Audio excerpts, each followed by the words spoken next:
To keep your cat healthy a majority of time, all you really need to do is give him good shelter, food, and plenty of water. Like other living things, however, cats can get sick from time to time no matter what you do. As a cat owner, you'll want to ensure that you feed your cat only the best. Premium cat food is the ideal for cats, as the food is designed to keep your pet happy and healthy. You'll also need to pay attention to his behavior, so you'll know when he's sick and when to take him to the vet. Most of the more common ailments and sicknesses are minor, although there are some cases where a vet can be the determining factor between life and death for your cat. Your cat's behavior will be one of the most critical factors when you are trying to determine whether or not he is under the weather. Acting sluggish, laying around all the time, lack of energy and not eating are all signs that you need to take him to the vet immediately. His coat is also a good thing to watch as well. If you notice his coat dull and patchy or notice him shedding abnormally, you should contact your vet as soon as you possibly can.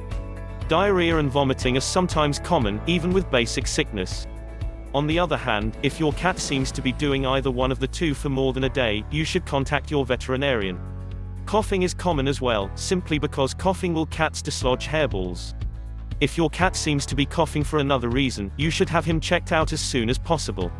To ensure that your cat isn't subjected to various diseases, you should always make sure that he stays up to date with his vaccinations.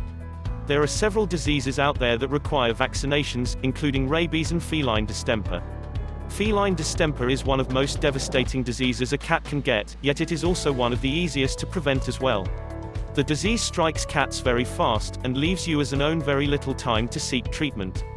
Feline leukemia is another disease that is very deadly, yet can be prevented early on with the proper vaccinations.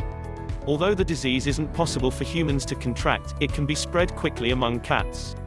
There are vaccinations that can treat the disease these days, although you'll still want to be careful and not expose other cats around a cat you know has feline leukemia.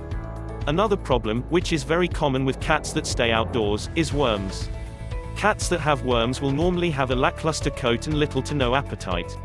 There are several different types of worms, including ringworm and hookworm. Worms can come from fleas, lice, or even the organs of dead rodents that cats consume.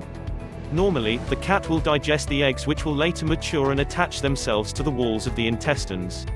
If you feed your cat garlic frequently during feedings, it can help to protect him against worms. If you take care of your cat, chances are you'll keep him healthy for years to come. You should always make sure he has quality food, and doesn't miss any of his scheduled checkups with the vet. If he gets the proper vaccinations when he is required to get them, he should be safe against numerous pests and diseases.